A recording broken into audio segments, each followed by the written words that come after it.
दोस्तों Jayaprakash power ventures limited की बात करें, यहाँ पे शेयर होल्डर के लिए वोटिंग के लिए यहाँ पे नोटिफिकेशन आ चुका है। तो एक्सचेंज को जो नोटिस दिया इसके माध्यम से कंपनी अपनी एजीएम करने जा रही है, जिसमें बहुत सारे फैसले लिए जाएंगे, जिसके लिए शेयर होल्डर की रजामंदी जरूरी है। तो वोटिंग राइट कब खुल रही है और कब बंद होगी, इस सारी जानकारी इस वीडियो के माध्यम से डिस्कस करेंगे। कौन से रिजोल्यूशन पास किए जाएंगे उसको भी समझने की कोशिश करेंगे। यहाँ पे सबसे जो बड़ी बात है कि जेपी पावर अब ग्रीन एनर्जी के पोर्टफोलियो में भी लोगों को सर्विस देनी शुरू कर चुके हैं, विंड और सोलर के माध्यम से। तो क्या है पूरी खबर, उसको भी समझने की कोशिश करेंगे। और इस बार बहुत ही ज़बरदस्त रिजल्ट रहा है और कुछ म्यूचुअल फंड ने यहाँ पे फ्रेश एंट्री भी कर ली है। तो क्या इस समय जेपी पावर में ये खरीदारी का सही मौका है? क्या ये स्टॉक आने वाली अपनी पुरानी समय के दौर में जा सकता है, यानी ये जो 100 के ऊपर स्टॉक ट्रेड किया करता है 2008 के पहले, फिर से जा सकता है उस लेवल में? जानने की कोशिश करेंगे इस वीडियो के माध्यम से।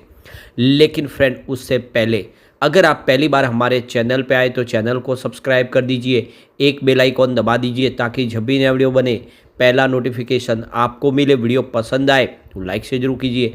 चलो फ्रेंड्स, वीडियो स्टार्ट करते हैं। मैं हूं आपका दोस्त एस.बी. दवे और हमारे अपने चैनल ऑनलाइन कमाई में आपका बहुत बहुत स्वागत है। तो अभी 11:30 के आसपास का टाइम है। जेपी पावर की बात करें तो स्टॉक की शुरुआत पॉजिटिव हुई 19.10 पर, क्लोजिंग थी कल की 18.95 के आसपास। इंट्राडे में 19.30 का हाई बना और लो बना 18.90 का, यानी कुछ समय के लिए अगर आप देखें तो स्टॉक आपको गिरावट के साथ जाता हुआ दिखेगा, रेड जोन में जाता हुआ दिखेगा। लेकिन निचले लेवल से फिर खरीदारी दिख रही है। इस समय 19.15 के आसपास स्टॉक ट्रेड कर रहा है, जहाँ पे 1.06% की तेज़ी देखने को मिली है, यानी लगभग 1% के आसपास की तेज़ी है। खरीदारी काफ़ी अच्छी दिख रही है। अब यहाँ पे इसकी परफॉर्मेंस देखें तो बहुत समय से, लगभग 10 दिन से स्टॉक सीमित दायरे में ही ट्रेड कर रहा है। यानी 7 मई को भी 19.10 के आसपास प्राइस थी, आज भी 19.10 के आसपास प्राइस है। तो देख सकते हो कि स्टॉक इस समय थोड़ा सा कंसोलिडेट हो रहा है और 20 के स्तर को पार करने के बाद फिर एक तेज़ी की संभावना बन सकती है। इससे पहले स्टॉक अच्छा दौड़ा था। 22 अप्रैल को देखें तो स्टॉक 17.40 के आसपास था। वो देख सकते हो कि 6 मई तक 20 रुपये तक पहुँच गया था। तो 17.5 से 20 पहुंचा, ज़बरदस्त तेज़ी बताई, अपर सर्किट लगे। उसके बाद इसमें थोड़ी सी प्रॉफिट बुकिंग शुरू हुई। अब स्टॉक फिर से तेज़ी के साथ आगे बढ़ने को तैयार हुआ, क्योंकि इसमें प्रॉफिट बुकिंग लगभग खत्म होती हुई दिखाई दे रही है। अब इसके लिए जो सबसे बड़ी प्रॉब्लम है, जेपी पावर हो या सुज़लॉन एएसएम लिस्ट स्टेज 4 में शामिल है ये, जिसकी वजह से इंट्राडे ट्रेडिंग बिल्कुल बंद हुई है। इंट्राडे ट्रेडिंग से स्टॉक में तेज़ी आने में बहुत सारी मदद मिल जाती है, स्टॉक आगे बढ़ सकता है। लेकिन यहाँ पे इंट्राडे ट्रेडिंग नहीं हो सकती है, सिर्फ डिलीवरी बेस्ड काम होता है और 5% की सर्किट लिमिट है। इसकी वजह से काफ़ी लोग डरते भी है कि अगर मैं डिलीवरी लूँगा और कल को फिर इसमें लोअर सर्किट शुरू हो गए तो उसे मुझे निकलने का मौका नहीं मिलेगा। इस वजह से भी लोग थोड़ा सा अवॉइड करते हैं जो स्टॉक स्टेज 4 में होता है। तो जैसे ही स्टेज 4 से थोड़ा नीचे आएगा तो यहाँ पे एक अच्छी तेज़ी की संभावना फिर बन जाएगी। लेकिन लॉन्ग टर्म इन्वेस्टर के लिए तो ये अच्छा मौका है कि इसमें कोई डरने वाली बात ही नहीं है। अब यहाँ पे जो बड़ी अपडेट निकल के आ रही है, जयप्रकाश पावर वेंचर्स लिमिटेड ने नोटिस जारी किया है। उस नोटिस के माध्यम से एक्सचेंज को जानकारी दी है। तो यहाँ पे शेयर होल्डर के लिए मीटिंग रखी जा रही है। शेयर होल्डरों को ई वोटिंग के माध्यम से वोटिंग राइट का इस्तेमाल करना है और कंपनी ने इसके लिए अपडेट भी फाइनल कर दी है। तो ये देख सकते हो कि 18 मई 2024 से सुबह 9 बजे से यह ई वोटिंग के लिए आप देख सकते हो कि लाइन खुल जाएगी। आप उसमें अपने वोटिंग राइट का इस्तेमाल कर पाएंगे अगर आप भी जेपी पावर के शेयर होल्डर है तो। और ये वोटिंग राइट 16 जून 2024 तक खुली रहेगी, शाम को 5 बजे तक। तब तक आप इस वोटिंग राइट का इस्तेमाल कर पाएंगे। तो ये जो वोटिंग होगा इसका जो रिजल्ट आएगा वो मंडे 17 जून 2024 को आने वाला है। और आप देख सकते हो इसके लिए जो कट ऑफ डेट रखी गई है, आप देख सकते हो कि कट ऑफ डेट 10 मई 2024 है। तो 10 मई 2024 के पहले जिन्होंने शेयर लिए हुए हैं वो ही इस वोटिंग राइट का इस्तेमाल कर पाएंगे। तो अभी अगर आप शेयर खरीदते हो तो आपको इस वोटिंग राइट का इस्तेमाल करने का अधिकार नहीं मिलेगा। जिसके पास शेयर 10 मई से पहले जिसके डीमैट अकाउंट में थे वही यहाँ पे वोटिंग राइट इस्तेमाल कर पाएगा। अपने वोटिंग अधिकार को इस्तेमाल करके वो जो भी रिजोल्यूशन है उसको पास करे या फिर उसको खारिज करवा सकता है। तो यहाँ पे जो रिजोल्यूशन है एक बार उसको देख लेते हैं, क्या क्या रिजोल्यूशन है जिसको वोटिंग राइट के माध्यम से, प्रस्ताव के माध्यम से पास किया जाएगा। तो देख सकते हो कि जो पहला यहाँ पे जो रिजोल्यूशन है रीअपॉइंटमेंट है। देख सकते हो कि दिनेश कुमार लेखी की जो इंडिपेंडेंट डायरेक्टर है और ये रिजोल्यूशन होगा, स्पेशल रिजोल्यूशन के माध्यम से इस प्रस्ताव को पास करना है। सेकंड जो रिजोल्यूशन है वो है रीअपॉइंटमेंट है श्री सुनील कुमार शर्मा, जो वाइस चेयरमैन है और होल टाइम डायरेक्टर भी है। तीसरा जो यहाँ पे रिजोल्यूशन रखा गया है वो श्री सुनील कुमार शर्मा की जो सैलरी है उसके प्रस्ताव को पास करवाना है। अगला जो रिजोल्यूशन है वो है रीअपॉइंटमेंट है सुरेश जैन की, जो मैनेजिंग डायरेक्टर है कंपनी के और साथ में सीईओ भी है, तो इस प्रस्ताव को भी पास करवाना होगा। इसके अलावा जो मैनेजिंग डायरेक्टर है सुरेश कुमार जैन, उनकी सैलरी के लिए भी प्रस्ताव को पास करना होगा, वो रिजोल्यूशन के माध्यम से। छठा जो रिजोल्यूशन है यहाँ पे देखें तो श्री प्रवीण कुमार सिंह जो होल टाइम डायरेक्टर है, और यहाँ पे उनकी भी रीअपॉइंटमेंट होनी है और इसको लिए शेयर होल्डर की रजामंदी की ज़रूरत है। और उसके बाद अगर आप देखें प्रवीण कुमार सिंह के सैलरी के प्रस्ताव को भी यहाँ पे पास करवाना होगा शेयर होल्डर से। इसके अलावा भी कुछ प्रस्ताव होंगे जिनको पास किया जाएगा।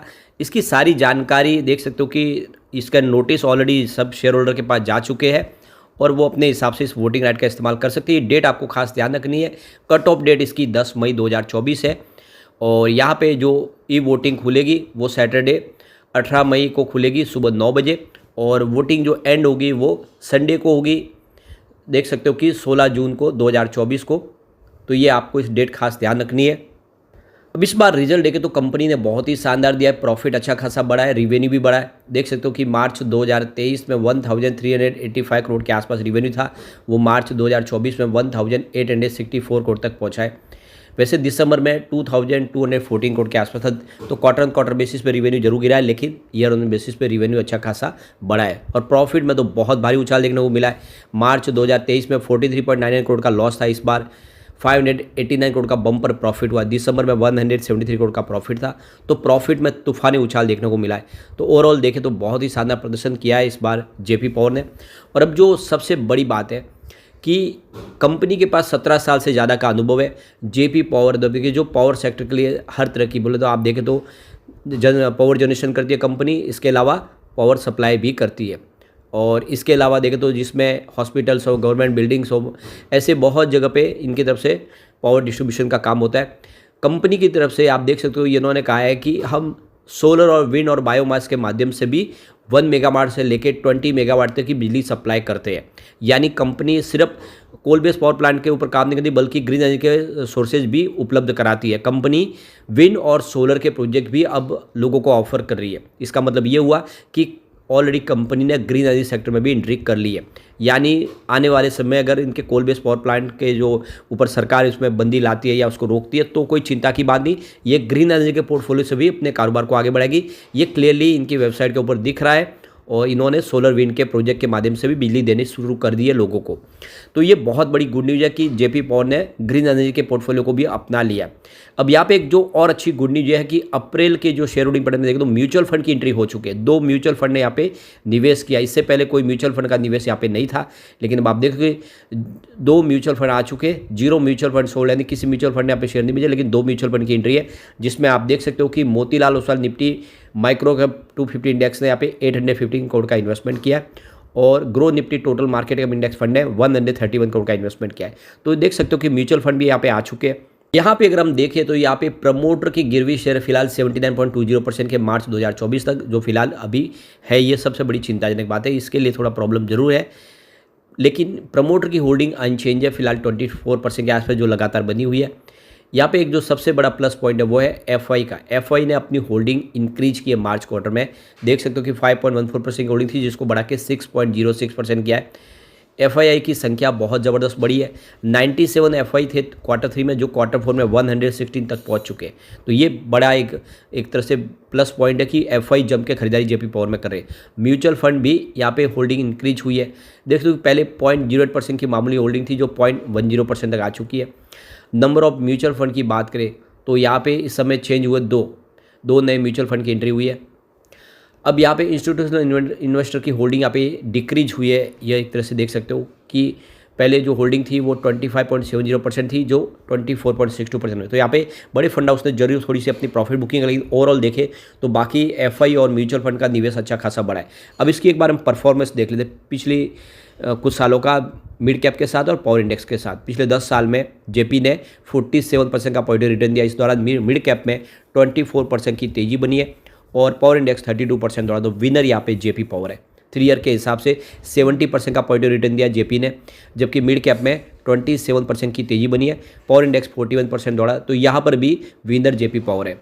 1 ईयर के हिसाब से देखें तो 242% का इसने शानदार रिटर्न दिया है, जबकि मिड कैप में इस दौरान 61% की तेजी बनी है, पावर इंडेक्स में 98% की तेजी है। तो 1 ईयर के हिसाब से जेपी पावर ने बम्पर रिटर्न दिया है अपनी पेयर कंपनियों की तुलना में। 3 मंथ के हिसाब से जरूर ये लूजर बना है, 5% की यहाँ पे गिरावट हुई है। इस दौरान मिड कैप में 6% की तेजी बनी है, पावर इंडेक्स 15% दौड़ा है। तो 3 मंथ के हिसाब से जेपी पावर लूजर है। लेकिन पिछले एक महीने में जेपी पावर ने 11% का शानदार रिटर्न दिया है। इस दौरान मिड कैप में 5% की तेजी बनी है, पावर इंडेक्स 8% दौड़ा है। तो पिछले एक महीने के हिसाब से फिर से विनर जेपी पावर है। और ईयर टू डेट के हिसाब से इसने 37% का शानदार रिटर्न दिया है। इस दौरान मिड कैप में 15% की तेजी बनी है, पावर इंडेक्स में 29% की तेजी बनी है। तो यह पेयर कंपनियों की तुलना में देखें या फिर पावर इंडेक्स के मुकाबले इसका प्रदर्शन काफ़ी अच्छा रहा है और ये स्टॉक आने वाले समय में शानदार प्रदर्शन कर सकता है। तो लॉन्ग टर्म इन्वेस्ट के लिए अच्छा मौका है कि खरीदारी कर ले। लेकिन फ्रेंड, कोई भी इन्वेस्टमेंट करने से पहले अपने फाइनेंशियल एडवाइजर से बड़े ले या अपना खुद का रिसर्च करें, क्योंकि मैंने वीडियो आपके एजुकेशनल पर्पज़ के लिए ही बनाया। वीडियो पसंद आए तो लाइक से जरूर कीजिए और चैनल को सब्सक्राइब कर दीजिए। Thank you friends.